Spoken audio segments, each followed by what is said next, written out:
Oui, écoutez, je voudrais tout d'abord vous remercier de ce que vous avez dit, parce que c'est quand même quelque chose d'intéressant de parler de toute l'histoire.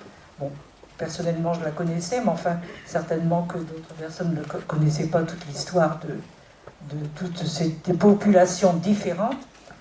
Alors, par contre, je voudrais vous poser une question. À propos, vous n'avez pas parlé des nouvelles lois qui sont parues en 2017.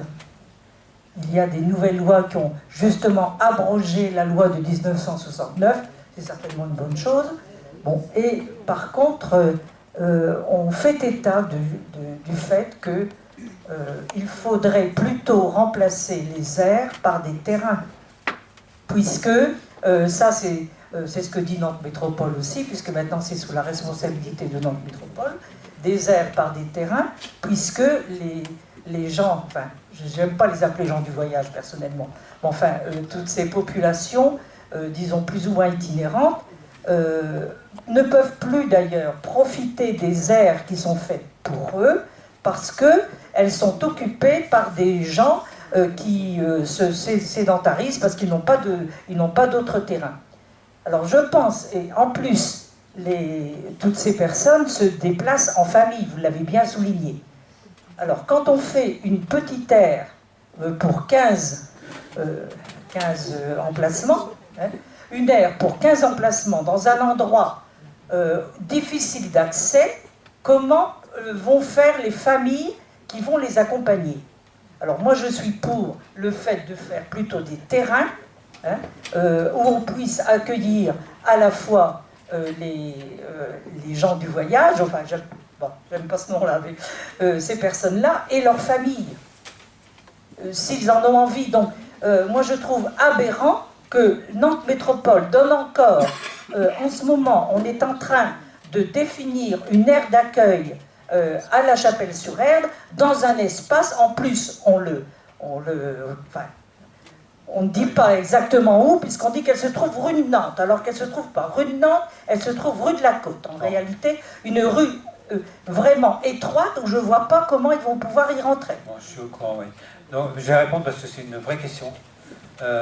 En fait, ce qui est compliqué, c'est qu'effectivement, nous on constate par exemple que lorsque une famille du voyage qui était contrainte à la sédentarisation, dès qu'elle peut, alors dès que son habitat est sécurisé, elle va reprendre le voyage. Et donc, en fait, on a besoin des deux. En fait, être voyageur, hein, en dehors d'un marquage ethnique ou quoi que ce soit, ça n'a rien à voir. Hein. C'est un mode de vie. C'est un mode de vie. Voilà, il y a des gens qui préfèrent vivre en maison, il y a d'autres qui préfèrent vivre en immeuble, il y a des gens qui préfèrent vivre à la campagne, d'autres en ville, etc. C'est un mode de vie à part entière qui nécessite effectivement d'avoir à la fois des points d'ancrage et à la fois des aires d'accueil. Nous, les sédentaires, on a des terrains de camping. Je peux vous dire que pour les migrations estivales, en Belgique, il n'y a pas d'aire d'accueil. En Belgique, en fait, les voyageurs, eh bien, ils peuvent aller dans des terrains de camping. Parce que les terrains de camping, à l'année, en dehors des périodes estivales, ils sont vides. En France, on a plein de terrains de camping qui interdisent les voyageurs. Hein, tout simplement. Alors parce que on ne sait pas trop comment ça se passe, parce que des fois ça se passe mal, parce qu'effectivement, c'est pas forcément adapté non plus. Hein. Il y a quand même un terrain qui fonctionne, je ne sais plus, c'est Pliga, enfin dans ce coin-là, qui est à la fois terrain de camping et aire d'accueil. Et ça se passe très bien depuis des années. En fait, on a peur d'expérimenter des choses qui finalement sont toutes simples. Hein. C'est pareil, les aires d'accueil, effectivement, on va les mettre dans des endroits inaccessibles. En disant, ben voilà, c'est une population qui va poser problème, donc on va les mettre le plus loin possible, voilà, le plus loin, il n'y a pas trop de voisins, pas trop d'entreprises, parce que sinon ils vont commencer à piquer dans tous les trucs, etc. Le plus simple, pourquoi on leur fait pas, pourquoi il n'y a pas d'aire d'accueil en centre-ville? Je me souviens, il y a quelques années, il y avait un groupe en plus nombreux, c'était des manouches d'Alsace, hein, et du coup qui avait été installé par la ville sur la plateforme des éléphants là maintenant. les familles étaient très très bien. Elles ne sont pas amusées à gêner qui que ce soit, etc. En fait, on est dans la peur, c'est-à-dire on anticipe qu'il va y avoir des problèmes. Et c'est comme ça qu'on a les problèmes. Un autre aspect souvent, c'est que dans les communes, on s'est aperçu que quand il y a un débat qui va s'organiser avec les voyageurs, avec les riverains, etc., qu'on essaye de trouver des solutions, qu'on prépare bien le terrain, c'est-à-dire en discutant, en posant les questions, enfin, etc., et bien on arrive à trouver des solutions. Et qu'après les choses se passent beaucoup mieux. C'est souvent beaucoup plus facile de gérer en fait la cohabitation lorsqu'elle est... De toute façon, c'est toujours plus facile quand elle est organisée que quand elle n'est pas organisée, quand elle est par défaut. C'est-à-dire que les gens, du coup, ils n'ont pas choisi d'être là, et puis on n'a pas choisi notre voisin, enfin, etc. Donc c'est un vrai problème. Mais il faut aussi rappeler que ça, c'est aussi un peu ce qui est compliqué dans notre esprit de sédentaire, et surtout pour les élus, j'allais dire. Alors pas pour tous, hein, mais pour une partie d'entre nous, c'est que ça nous semble logique de devenir sédentaire. Parce que être itinérant, on a l'image, parce que c'est aussi notre histoire, hein, de la précarité. Les grands voyageurs, je peux vous dire, c'est pas des précaires. Comme je le disais, il faut de l'argent pour voyager. Vous voyez bien sur la foire, les camions qu'il y a, les caravanes qui sont des vraies maisons. Hein. Donc, le voyage organisé, le vrai voyage, c'est pas de la précarité. Une caravane de voyageurs, c'est pas une caravane de campeurs. Ils font pas la cuisine dedans. Parce que si on fait la cuisine dans une caravane, elle va se détériorer très très vite. Alors si vous voyez éventuellement des vieilles caravanes sur une aire d'accueil, c'est tout simplement parce que c'est la caravane qui sert à faire la cuisine. Tout simplement. Alors je ne parle pas évidemment de lieux où il n'y a que des caravanes comme ça, sur un campement Rome par exemple, où là c'est pareil, on leur donne des caravanes, c'est bien gentil parce que effectivement c'est facile, etc. Mais c'est pas leur habitat naturel, c'est pas ça qu'ils veulent. Hein, ils ne sont pas venus pour habiter dans... Alors, sauf que c'est quand même plus intéressant de vivre dans une caravane en France que de vivre dans une maison en mauvais état, en Roumanie, en plus battue par les voisins, etc. C'est aussi ça qu'il faut prendre en compte. Vous avez dit tout à l'heure que les gens du voyage avaient tous un point d'ancrage et qu'ils avaient une maison, voire plusieurs. Alors à partir de là, ils deviennent comme les camping-caristes. Ils devraient avoir le même statut qu'un camping-cariste, parce que s'ils ont une maison et qu'ils choisissent de voyager, il n'y a pas de différence. C'était juste, moi je le vois comme ça, mais peut-être que vous avez une autre explication. Alors, aujourd'hui, on voit apparaître effectivement chez certains voyageurs des camping-cars. Voilà. Mais les voyageurs qui utilisent des camping-cars, c'est effectivement des gens qui ont une maison. Le problème, c'est pas tous qui ont une maison. Ils ont tous un point d'ancrage, et qui n'est pas forcément un terrain reconnu. Je peux vous dire, à Nantes, on a, sur l'agglomération, on a des terrains, on a des voyageurs qui sont là depuis 50 ans, sur des terrains qui appartiennent à la collectivité et qui n'ont pas de statut.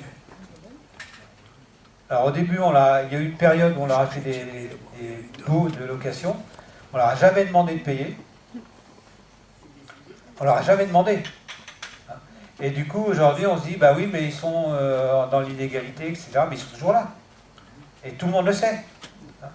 Donc, par rapport au camping-car, et puis au fait du point d'ancrage, ils n'ont pas tous les moyens d'avoir un point d'ancrage sécurisé. C'est ça la question. C'est est-ce que le point d'ancrage est sécurisé? C'est-à-dire, est-ce qu'ils sont chez eux, que ce soit sous forme de propriété ou de location? C'est ça la question. Donc effectivement, quand ils ont les moyens, effectivement, d'ailleurs, ils n'ont pas de titre de circulation, et ceux-là, ils n'en veulent pas. Il y a des voyageurs qui vivent vraiment comme nous, vous et moi, en tant que sédentaires, qui voyagent pas plus ou pas moins, enfin bon, etc. C'est pas ça le problème. Le problème, c'est aujourd'hui qu'il y a une forme d'amalgame entre tous les voyageurs. Ils sont tous dangereux, je vous dis, même si on est sédentaire, intégré depuis des années, etc., il ne faut pas dire qu'on est voyageur. On peut être instituteur, on peut être infirmière, parce que j'ai plein d'exemples, hein, même élu, enfin, etc. Il ne faut pas le dire. C'est ça la difficulté. Et quelle est la position des autres pays européens autour de nous? Ah, c'est une bonne question. Parce qu'en fait, les gens du voyage, ça n'existe qu'en France. On est le seul pays qui a un problème avec les gens du voyage. C'est normal, on est les seuls à avoir créé une catégorie fourre-tout, on met des gens complètement différents, en pensant simplement qu'en les forçant à devenir sédentaires, ça va marcher. Et non seulement ça ne marche pas, mais en plus, on crée de la communautarisation. Ça n'existe pas ailleurs. Alors, bon, en Belgique, ils ont tenté de faire, au début du XXe, ils ont tenté de faire un dispositif, mais ils ont abandonné tout de suite. Et puis je vous dis, les terrains de camping sont accessibles aux voyageurs. En Hollande, il paraît qu'il y a des aires d'accueil, mais alors ils sont tellement bien que les voyageurs ne veulent plus en bouger. En Allemagne, bon, il y a une autre histoire, hein, mais par rapport à la période nazie, etc. Mais il y a des voyageurs qui sont complètement sédentaires, intégrés depuis très longtemps, même pendant la période nazie. Hein. Donc voilà, en Italie, il y a quelques camps volants, mais c'est principalement des gens qui viennent de l'extérieur, d'Albanie, de Yougoslavie, etc. Parce que là aussi, il n'y a pas d'organisation, il n'y a pas de gestion. En Espagne, depuis très longtemps, ils sont sédentarisés. Donc, après, en Espagne, c'est d'autres problèmes, c'est des problèmes plutôt sociaux. Hein. Il y a des quartiers, effectivement, abandonnés, etc. Mais ce sont des quartiers sédentaires. Hein. Il y a très très peu de voyageurs. Il y en avait encore. Mais c'est très. En fait, l'itinérance, elle est pratiquement. Il n'y a pratiquement qu'en France où elle a perduré aussi longtemps. Elle perdure encore. Même quand il y a des voyageurs, on entend des histoires de voyageurs. À l'étranger, c'est souvent des Français. On a aussi quelques voyageurs belges en France. À Nantes, ici, on a quelques familles, etc. Mais c'est une minorité, hein. La grande majorité sont français. Une question de vocabulaire, de parler de gens du voyage, des gens qui sont sédentaires. Alors ça, c'est une autre question. Oui. C'est là qu'il faut faire la distinction entre la pratique et l'identité. C'est-à-dire que vous pouvez par exemple... Alors moi, je vais vous donner un exemple tout bête. Hein. Je ne suis pas né en France, mes parents sont vendéens, j'ai jamais vécu en Vendée, je pense que je suis un peu vendéen. Voilà. Bon, c'est pas forcément toujours bien vu ici, mais voilà. Mais voilà, j'ai le droit de dire ça. J'ai le droit de dire ça, parce que mes ancêtres, enfin tous, voilà, etc. Pour autant, je n'ai pas besoin d'aller en Vendée ou d'avoir une pratique, ou de manger des mogettes, ou je ne sais pas quoi. Ça n'a rien à voir. Hein. Pourquoi nous on peut le faire et pourquoi les voyageurs ils ne pourraient pas le faire? Parce qu'on serait tzigane, parce qu'on serait voyageur, ou etc. Pourquoi? Je pense que les problématiques sont liées non pas aux gens qui sont sédentarisés, c'est-à-dire qui sont mélangés avec le monde. Je pense que la problématique ne vient pas du fait des gens sédentarisés où c'est noyé dans la masse et puis c'est pas un problème. Le problème il vient des gens qui se déplacent et où on n'a pas l'habitude. Et vous signaliez comme quoi la France était différente parce qu'elle avait fait un statut, mais ce que je constate de ce que vous venez de dénoncer, c'est que quelque part, la politique a permis de garder cette itinérance, alors que dans les autres pays, il n'y en a plus. Alors, d'un plus, ça peut être d'un moins, ça peut être un plus. Ouais. Oui, on peut voir les choses comme ça. Mais je peux vous dire qu'aujourd'hui, il y a beaucoup plus de camping-caristes que de voyageurs. Beaucoup plus. Il se vend plus de camping-cars par an que de caravanes, très largement, sans parler simplement des voyageurs. Mais que la question de la mobilité est quand même un problème. Je ne sais pas si vous avez remarqué, si vous êtes camping-cariste, que vous ne pouvez plus vous garer n'importe où. On vous oblige à vous mettre à un endroit. C'est aussi la question, en fait, effectivement, de la mobilité, de la gestion du territoire, etc. C'est-à-dire que si on ne gère pas une problématique, au bout d'un moment, ça devient un problème. Une problématique n'est pas forcément un problème a priori. Hein, une problématique, c'est une pratique, on constate que voilà, on a besoin de voyager, on a besoin de. Il y a des gens qui, comme je vous disais, regardez en Roumanie, pendant un moment, Ceausescu, il voulait que tout le monde soit dans un immeuble, dans un appartement. Il n'y avait plus de maison, il voulait plus de maison. Donc, dans quelle logique on est? Est-ce qu'on est... Aujourd'hui, on a des jeunes qui veulent vivre dans des tipis, dans des roulottes, dans des... Voilà, donc comment on le gère? Est-ce qu'on dit, il ne faut pas que ça existe, et puis on met des barrières, mais il y aura quand même toujours des gens qui vont essayer de les franchir, pour une raison ou pour une autre? Ou est-ce qu'on dit, voilà, c'est une pratique, comment on l'accompagne? Le micro, parce qu'on n'entend pas tellement derrière.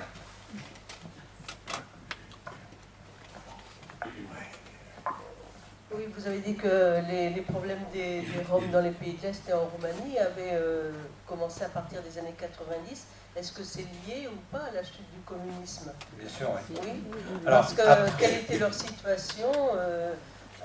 Ça paraît paradoxal finalement, ils étaient plus protégés pendant la période du communisme.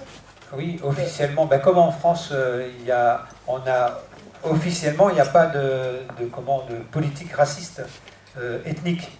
En Allemagne, par exemple, il y a une politique ethnique, il y en a eu dans plein d'autres pays, une politique ethnique. En France, on n'a jamais eu, mais on pense que ça produit. Bon. Dans les pays de l'Est, il y avait quand même une histoire aussi. En Roumanie, par exemple, pendant longtemps, ils avaient un statut d'esclave. Donc, même s'ils avaient une fonction qui était une fonction prestigieuse, ils étaient considérés quand même comme une catégorie à part. C'est comme la question juive en Europe. Hein. Donc, c'est des gens qui sont mis à part. Donc, pendant longtemps, ça a été comme ça. Avec le communisme des années 40, enfin les années 50, enfin, dans ces régions-là, après la Seconde Guerre mondiale, il y a un discours officiel qui dit voilà, on est tous égaux, un discours républicain, et en l'occurrence socialiste ou communiste, c'est de dire voilà, on ne fait pas de discrimination. Et il y avait même des politiques de valorisation des nationalités, de la culture, des cultures nationales. Il y avait des musées. Un des pays aujourd'hui, un des pays les plus racistes par rapport aux Roms, c'est la Hongrie. Vous avez entendu parler, etc. Bon. La Hongrie, sous l'Ancien Régime, c'est le pays où il y avait la production intellectuelle sur les Roms la plus importante. Où il y avait eu le plus de recherches universitaires, le plus d'universitaires issus de la communauté Rome. Et aujourd'hui, les Roms, sont considérés, vous les voyez au bord des routes, à être cantonniers, etc. Et il y a une théorie aujourd'hui en Hongrie, c'est celle du grand remplacement. Ils sont persuadés que si ça continue, il y aura plus de Roms que de Hongrois. Enfin, c'est des Roms hongrois quand même, hein, mais bon. Mais voilà, ils sont persuadés de ça. Alors, quand on regarde les chiffres, etc., c'est même pas imaginable. C'est comme l'image qu'on a, nous, ici, de l'invasion. Quand je vous rappelle ce basculement entre le nombre d'itinérants et le nombre d'étrangers. Aujourd'hui, la difficulté, enfin, c'est un autre débat, hein, mais le discours sur les migrations, les migrants qui arrivent, etc., les invasions de migrants, enfin, etc. Bon. Mais à la fin du XIXe siècle, il y avait bien plus, c'est des millions de gens. Aujourd'hui, on compte en centaines de mille. Mais à la fin du XIXe siècle, c'est des millions de gens qui sont tous intégrés. Qui se sont tous intégrés. Quel que soit le pays d'où ils venaient. Quelle que soit leur religion. Parce que c'est pas simplement parce que le fait qu'ils étaient chrétiens ou quoi que ce soit. Donc en Allemagne, les Turcs musulmans, ils sont très intégrés. Donc c'est une vraie question, quoi. Je pense qu'on a un vrai problème par rapport à ça. Une vraie difficulté à assumer le fait. En plus, on est pratiquement, d'Europe de l'Ouest, un des pays les plus mélangés ethniquement. Où il y a le plus d'origines différentes. On s'est mélangé avec les Armoricains, les Celtes, les Arabes, tout le monde est passé ici. Bon, ça ne pose pas de problème. On a réussi à construire une société française, une communauté française, etc. Et aujourd'hui, on est là à pinailler parce qu'il y a quelques milliers de personnes qui voudraient finalement arriver à trouver un monde meilleur.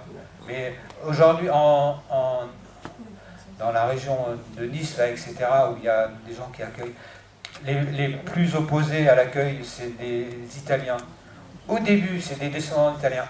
À la fin fin du 19e, début du 20e, il y a eu des massacres d'Italiens. On en trouve encore des corps. Il faut quand même qu'on s'interroge sur notre société. Et là, on a cette population, entre guillemets, hein, il ne faut pas le mal prendre, mais qu'on traîne depuis des siècles, en disant on ne pourra jamais rien en faire. C'est pas vrai. Il y a quand même aussi un problème de culture différentes qui se heurtent à certaines valeurs des gens qui entourent, de l'entourage. Et si vous parlez des écoles, moi j'ai des expériences d'école, puisque j'ai été conseillère pédagogique, ensuite inspectrice, donc j'ai été dans différentes écoles. Et dans certaines classes où il y avait en particulier des classes spéciales où on accueillait des enfants du voyage, pour ne pas dire autre chose, il y avait quand même de grandes difficultés. Moi, je me souviens, dans une école où il y avait un petit, je m'en souviendrai toute ma vie, je crois, un petit qui s'appelait Émile. Et quand je suis arrivée dans la classe, c'était lui qui commandait. Il commandait tout le monde, il avait 12 ans, naturellement, il commandait tout le monde. Et il ouvrait les fenêtres pour que les enfants passent par la fenêtre, ils étaient au 2e étage, vous voyez le système. Et l'institutrice était en congé, puisqu'elle était en congé, elle ne pouvait plus résister, il n'y avait que des jeunes qui les remplaçaient. Et il me dit, je vais vous raconter cette histoire parce que je crois qu'elle est intéressante, il me dit, tu sais, tu peux dire ce que tu veux, mais demain, je ne viens pas en classe puisque je vais vendre des matelas sur le marché. Alors je dis, c'est très bien. Alors écoute, tu vas venir vendre des matelas, tu vas venir au tableau et vendre des matelas aux élèves. Alors on commence, alors tu vends un matelas, combien il coûte, combien coûte 2 matelas, enfin, puis les élèves répondaient, c'est une façon d'intéresser tout le monde. À un moment, je lui dis, mais si on le paye, je ne sais plus, avec un billet de je ne sais pas combien doit-on rendre? Il me dit, qu'est-ce que tu te racontes? Moi, rendre de l'argent, jamais je n'en rends. Si on me donne un billet, je garderai tout. Vous voyez le genre. Bon, ça c'était... Et c'était lui qui dirigeait la classe. Hein. Et je me souviens une fois de venir dans cette école, je ne vous dirai pas laquelle, parce que ça serait trop la noter, de venir dans cette école, il m'appelle, puis il me dit, écoute, tu vois cet enseignant-là, hein, tu devrais faire attention parce qu'il ne rentre jamais à l'heure dans sa classe. Vous voyez le genre tout de suite de mais bon, je pense qu'on pourrait avoir des anecdotes comme ça avec d'autres enfants. Moi, la question de la culture... Et là, c'était quand même bien spécial. Oui, mais moi je l'ai dit tout à l'heure. Hein, bon, là, je suis revenu sur cette diapo à cause de la relation culture du voyage et puis culture tzigane par rapport au fait de l'auto-formation. Il y a une vraie auto-formation, cet enfant était capable de vendre sur le marché. Il avait appris quelque chose, il avait des acquis.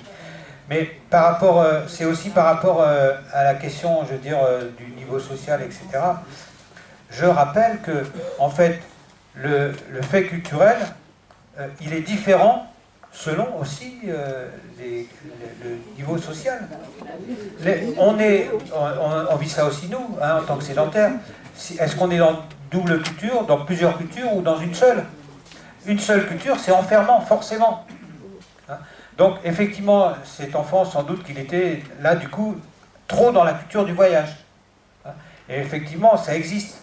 Mais la majorité aujourd'hui des voyageurs, des jeunes voyageurs, je peux dire, aujourd'hui, les jeunes voyageurs, ils sont tous sur Facebook. Quand j'ai annoncé en fait la conférence sur Facebook, il y a un jeune voyageur qui m'a envoyé un message en disant c'est super, voilà, il faut en parler, etc. Donc ils sont sur Facebook. Donc ils sont dans une double culture. Alors ils ne sont pas forcément dans notre culture à nous. Aussi, des fois on a des décalages de culture avec nos enfants ou nos petits-enfants. Hein. Donc il faut vraiment comprendre ça. Hein, qu'on est dans une population qui est dans une double culture, mais ils ont une de leurs cultures, eh bien, elle n'a pas le droit d'exister. Elle est infamante. Elle n'est pas reconnue, elle est même infamante. Donc il ne faut surtout pas le dire. La musique, parce que ça nous arrange. Ça nous arrange bien. Je peux même vous dire, par rapport à la musique, il y a un truc qui me fait toujours marrer, c'est que quand on utilisait le mot tzigane, quand on parle de la musique tzigane, je ne sais pas si vous avez remarqué, dans plein de revues, c'est Libération qui est très fort là-dessus, si on parle du peuple tzigane, c'est un S, si on parle de la musique tzigane, c'est avec un Z. Ce qui est une anomalie, comment dire, orthographique en français. Mais voilà, donc c'est comment on arrive à distinguer, simplement par le changement d'une lettre, le message qu'on veut faire passer.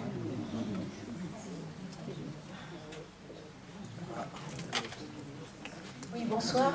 Vous avez parlé de l'amalgame entre les voyageurs français et les Roms de Roumanie.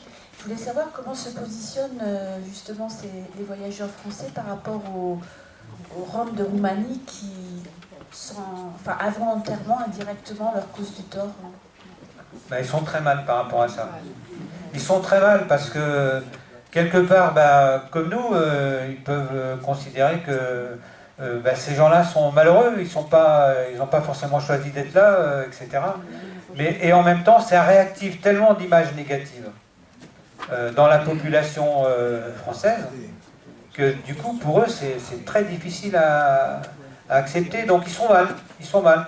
Alors, moi, je me souviens, je ne sais pas si certains ont vu le film Liberté de Galtif, qui est un truc à voir, quand même, un film vraiment à voir.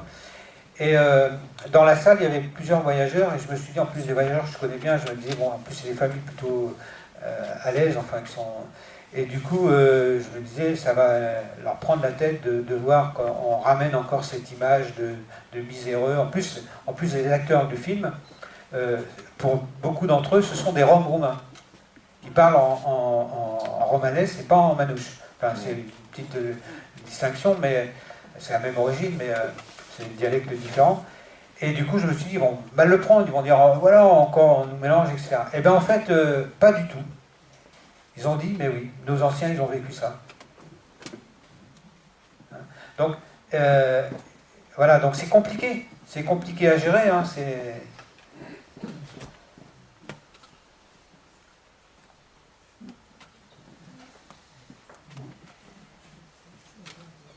Je voudrais que vous disiez, je n'ai pas besoin d'une voix, que vous nous proposiez, d'après votre expérience et toute l'analyse que vous avez faite, quelles sont les solutions, 2 ou 3, qui pourraient permettre à la France de changer vis-à-vis de ces populations-là. Qu'est-ce que, si vous aviez une baguette magique, qu'est-ce que vous proposeriez en 2 ou 3 solutions? Non, je n'ai pas de baguette magique, mais c'est quelque chose évidemment qu'on réfléchit au niveau de la FNASAT, entre autres, hein, puis avec les associations de voyageurs. Comme je disais tout à l'heure, c'est de prendre en compte d'abord le fait culturel, c'est-à-dire que c'est une culture comme une autre. Voilà, on peut valoriser, on peut être français et breton, c'est possible. Hein. Il y a des gens que ça dérange quand même, hein, qu'on puisse, entre autres par rapport à la langue. Hein. Bon. Donc déjà une première chose. Et la deuxième chose, encore plus importante, c'est la reconnaissance de l'habitat itinérant, c'est-à-dire la possibilité, c'est-à-dire de gérer en fait cette réalité. Comme il faudra qu'on gère aussi la réalité des camping-caristes, hein, mais bon, c'est un peu moins grave. Mais voilà, qu'on gère.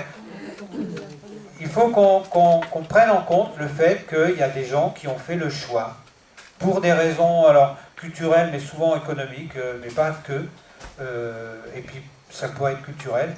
Ce qui m'embête, moi, c'est qu'aujourd'hui, il y a un discours de certains religieux, je dirais, pas tous, parce que pas tous, mais de certains, qui sont dans une logique de reconstruire une identité du voyage.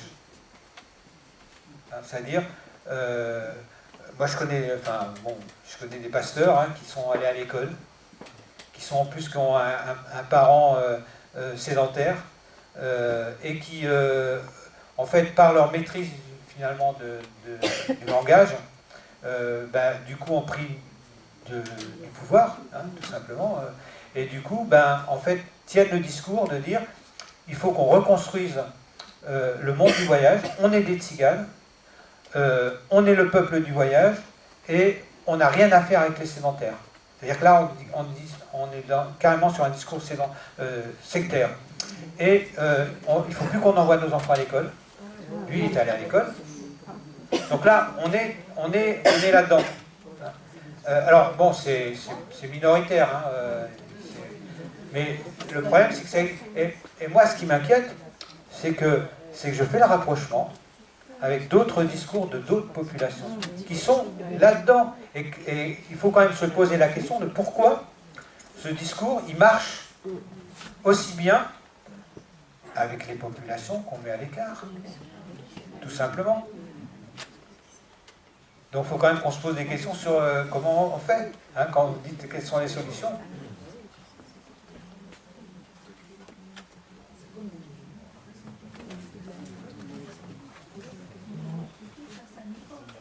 Une dernière question, non ? Dernière question. Attendez, madame, parce qu'on n'entend pas derrière pour les questions. Si vous les avez à côté de chez vous, c'est aussi des deux côtés. Il faut que eux acceptent, s'ils veulent s'intégrer, il faut qu'ils acceptent qu'on soit là aussi. On est d'accord, et qu'ils ne nous volent pas. Ils sont convaincus que de toute façon on ne veut pas d'eux. Le problème, c'est qu'au bout d'un moment, on construit en fait ce qui va nous rejeter. C'est un processus psychologique qui fonctionne avec tout le monde. Hein.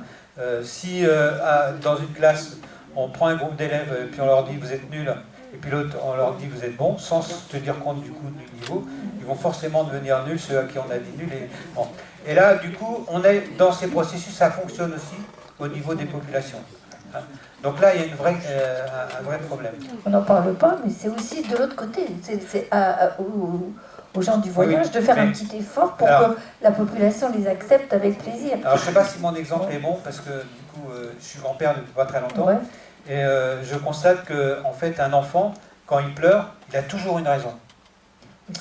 Eh bien, quelqu'un qui est en colère, il a toujours une raison. Alors c'est sa façon d'exprimer, et du coup, il faut qu'on trouve aussi les solutions.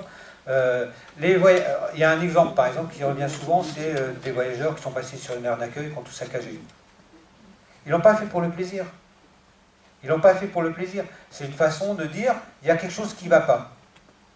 Alors après, il faut trouver quelque chose qui ne va pas. Essayer de comprendre, mais je vous assure qu'on arrive toujours à le trouver. Vraiment. Sauf qu'on ne prend jamais le temps de le faire. Ah ben, ça peut prendre du temps, mais... Là, je suis pas, vraiment, je suis pas d'accord. Je pense, alors justement, à propos de l'école, je suis enseignante, pardon, et on voit quand même, que ce soit avec les gens du voyage ou avec d'autres communautés très très identitaires, qu'il y a un vrai conflit de loyauté chez les enfants. Je parle de jeunes enfants.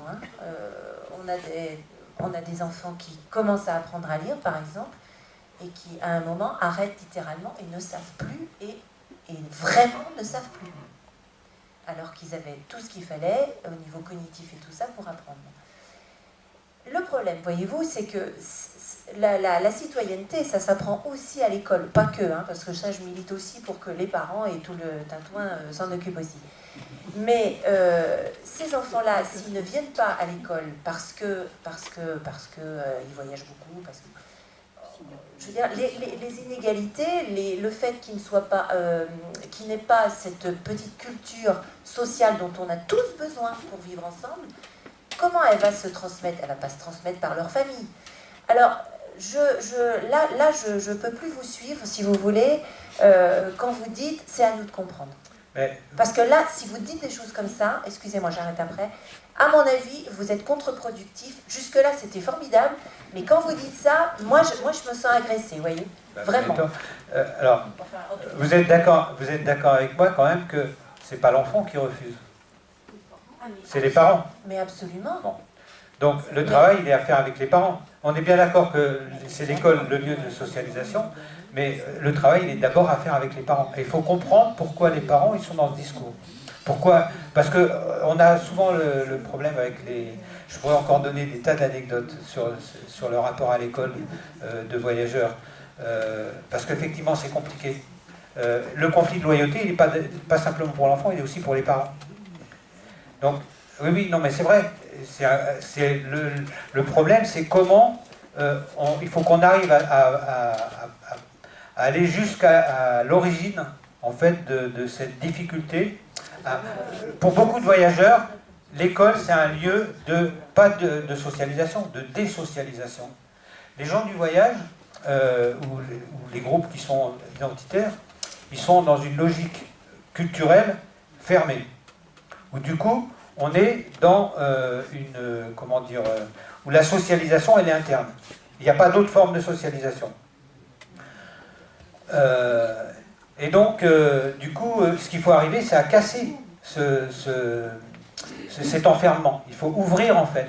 Et donc là, l'action, elle est effectivement avec les parents. Les enfants, ils suivront ce que... Enfin, à partir du moment où les parents ils se sentent accueillis dans l'école, où ils sentent qu'il y a une place pour eux, et on peut la faire, la place. Des fois, c'est tout simple. Il y a des expériences sur d'autres communes, je crois que c'est à Thoiré, où des mamans du voyage sont venues expliquer dans la classe comment on voyage, c'est quoi leur histoire, c'est quoi leur pratique, etc. C'est-à-dire que là, du coup, l'école, elle devient aussi un lieu pour eux. Attendez, je veux dire, c'est pas d'aujourd'hui qu'on invite dans nos classes oui, les parents, non mais là vous êtes en train de dire un truc comme si côté école ou côté nous, les pauvres, les sédentaires, on ne tendait la main en rien. Je veux dire, on peut pas quand même dire que l'école de la République n'accueille pas tous ces enfants-là. D'accord, il y a encore plein de choses à faire, on peut encore faire mieux, je suis d'accord. Mais les enseignants quand même, en règle générale, surtout les enseignants de l'école maternelle et élémentaire, ont quand même un vrai souci d'accueillir tous les parents et notamment ceux qui ont besoin d'être assurés sur l'école. Ce que je mets en cause, c'est pas les personnes, c'est l'institution. Non mais si, vous voyez bien le dispositif qu'on a mis en place depuis des siècles. C'est les voyageurs aujourd'hui, vous savez comment on appelle une aire d'accueil chez les voyageurs? Le terrain désigné. Le terrain désigné. Et ils ne peuvent pas se mettre n'importe où. Non, ils ne peuvent pas se mettre n'importe où, mais du coup, c'est le sentiment, comme de toute façon, il n'y en a pas assez. En plus, on n'est pas rentré dans le détail de la législation. Hein. Mais je ne sais pas si vous avez vu, à un moment donné, l'obligation de créer des aires d'accueil, elle permet aux communes d'interdire l'installation de voyageurs sur sa commune. Alors là, c'est pareil, c'est encore une ambiguïté, parce qu'en réalité, c'est pas vrai. Mais c'est présenté comme ça a été présenté comme ça, parce qu'il fallait que ça passe pour que les élus acceptent qu'on fasse des aires d'accueil, tout simplement. Et vous voyez, même comme ça ne marche pas. Mais donc, il y a un vrai problème. Hein, et là, du coup, effectivement, on est coincé par un dispositif, mais je ne mets pas en cause, effectivement, les personnes. Parce que, en plus, il y a des tas d'écoles où les voyageurs sont bien accueillis, où ça se passe bien, etc. Il n'y a pas de problème. Je pense qu'il y a dans l'histoire, je parlais tout à l'heure de la loi 69, donc on a pratiquement tous l'âge d'avoir été éventuellement même adolescent, etc. Donc, ou plus vieux ou adulte. Et donc, c'est encore, ça marque. Et les parents qui ont vécu ça, pendant longtemps, ils ne l'ont pas dit. Je ne sais pas si vous avez entendu parler par rapport aux familles qui ont été aux personnes qui ont été internées pendant la Seconde Guerre mondiale, pour les Juifs, qui ont mis des années avant d'en parler.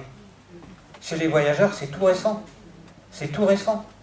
Donc, les jeunes, aujourd'hui, qui se réapproprient cette histoire, qui découvrent ça, vous voyez bien, c'est compliqué. Mais bon, après, à l'école primaire, ici, dans le département, en particulier sur l'Agglo, on a des expériences en fait de scolarisation maternelle qui sont exceptionnelles par rapport au reste du territoire en France. Hein, aujourd'hui, c'est pas pour... mais on sait que le développement en fait se passe principalement par les femmes. C'est-à-dire que c'est les jeunes mères du voyage qui aujourd'hui en fait veulent se libérer et du coup favorisent plus facilement la scolarisation, etc. On est, voilà, ça bouge quand même, quoi. Enfin, ici, ça bouge. Alors, c'est pas parfait, hein, mais on va peut-être s'arrêter là sur une note positive. Donc, merci beaucoup pour votre intervention. Donc, nous, au Café Citoyen, ben, on ne s'arrête plus. Vraiment, hein,